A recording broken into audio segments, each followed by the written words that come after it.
Ayan o. Yun. Buti na lang, yung pagkutkot ng barita nandito. Dito lang. Pag tanggal ng lupa, ayan na. May nakatago nga na treasure markings na inilagay dito sila rin ng bato. Tinabas yan. Ayan o, tinabas yan hanggang dito sa gilid. Kita nyo o. Eskwalado yung pagkakatabas mga kasamang hunters o. Para magmukhang rectangle. Mga kasamang hunters, ito tong bato na to, pula yan. Kakaiba siya lang ang pulang bato dito mga kasamang hunters. Yung ito normal na bato ito mga batong sa gubat talaga ito, sa mga bundok. Ito pula. Ang pulang bato mga kasamang hunters ay inilalagay talaga sa bungad. No, kung babasahin niyo yung mga code ng treasure, yung redstone, yung mga pulang bato sa bungad nilalagay. Ibig sabihin kapag may pulang bato ang ilalim niyan, treasure deposit. Ito triangle ito. Bato. Mapapansin nyo, itong batong ito tinabas talaga. Yan o, ito yung yung pinagtabasan. Ganon din dito sa gilid, ito sa kabila yan o. Talagang pinutol kinating. Ganon din dito para magmukhang triangulo. Itong triangle mga kasamang hunters ay treasures between the two big rocks. Kapag ito nakuha mo sa taas, ang case natin nakuha natin ito sa loob. Yan dito, saan natin nakuha? Diyan mga kasamang hunters, dito. Diyan natin nakuha. Nakataob. So pag baliktad natin, bumugod sa atin ang triangle na markings. Treasures under. Kapag ganyan. Kapag nakuha nyo sa loob ng tunnel, o kaya sa loob ng mga hinuhukay ninyo. Ang next natin nakuha, rectangle naman na bato. Mapapansin nyo, ito din o, tinabas yan. Yan o, tinabas yan hanggang dito sa gilid. Kita nyo o, eskwalado yung pagkakatabas mga kasamang hunters o, para magmukhang rectangle, parehaba o gold bars na 75 kilos. 75 kilos yan, yung ganito kalaki. Nakuha natin yan dito mga kasamang hunters. Ayan, dyan. Dito. Sila rin ng batong ito. Kasama niya yung triangle. Ito naman yung triangle sila rin. Magkadikit. No? Magkadikit. Talagang mapapansin nyo, napaka positive ng ating site. Mga kasamang hunters, ito na. Nakakita tayo ng isang napakagandang markings.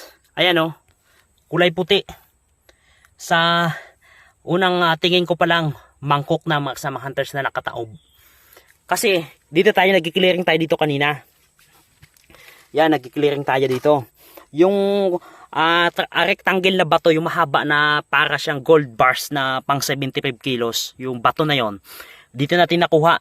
Tapos dito naman yung triangle. Tapos kinakalkal natin to, ito. Habang inaangat natin lupa. Ang plano kasi natin, ilalimin ito, kutkutin natin dito. Ito ilalim na batong ito. Kutkutin natin ito, paikot. Tanggalin to. Ngayon, habang kinukutkot natin, ayan, yang mangkok, kulay puti. Yan o.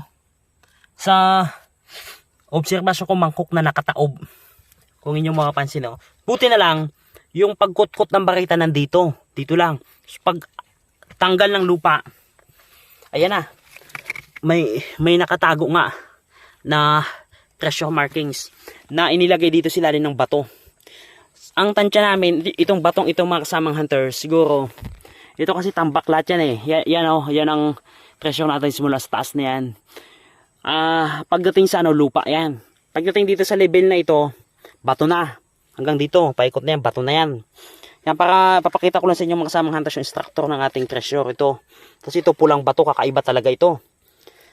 So ngayon, siguro, nilagay muna lahat ng mga mga markings, mga treasure markings bago inilagay itong malaking batong ito. Pati ito, yan. Tapos yung pinakataas, lupa. Yan, kita-kita nyo yung layer ng lugar.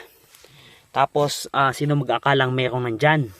Tapos ito, meron pang batong ilog dito na inilagay. Siguro, pinangkalang yan. Yan, sige, kunin mo yan. Yan, batong ilog yan. Daw ang kinis, oh. Yung mga bato dito, matatalas yan, pero yan kakaiba. Nakakuha na rin tayo ng batong ilog dyan nung nakaraan. Sige, kunin mo.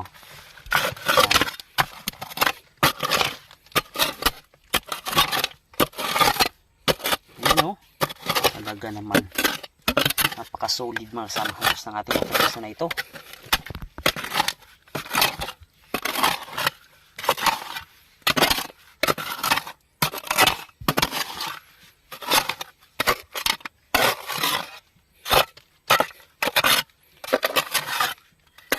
Yan, ang kailangan lang natin talaga ingatan.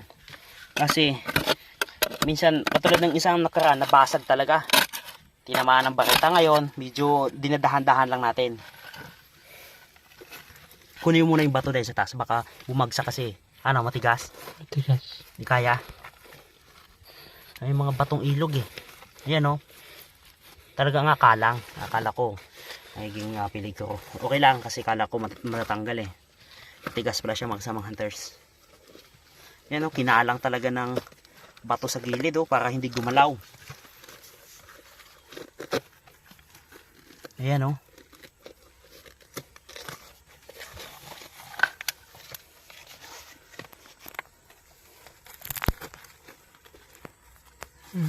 Basag. Basag. Talagang sinadya. Yan, oh, pansin nyo po ang samang hunters, basag. Ang problema, wala namang wala naman dyan yung party niya. Yung part, no? Tingnan mo, baka kung nahiwalay lang. Wala. May mga ganon talaga mga kasamang hunters na sadyang binabasag talaga nila. Kasi yung mga broken glass, mga broken bottle, mga buting basag, mga plato, mga banga, trail of treasure yan. Kaya kapag may mga ganyang basag, sundan nyo lang. Katulad nito mga kasamang hunters, kung inyong mapapansin, yung plato natin ay basag na nakataob. Ibig sabihin, pointing pababa. Ibagsak na natin yan.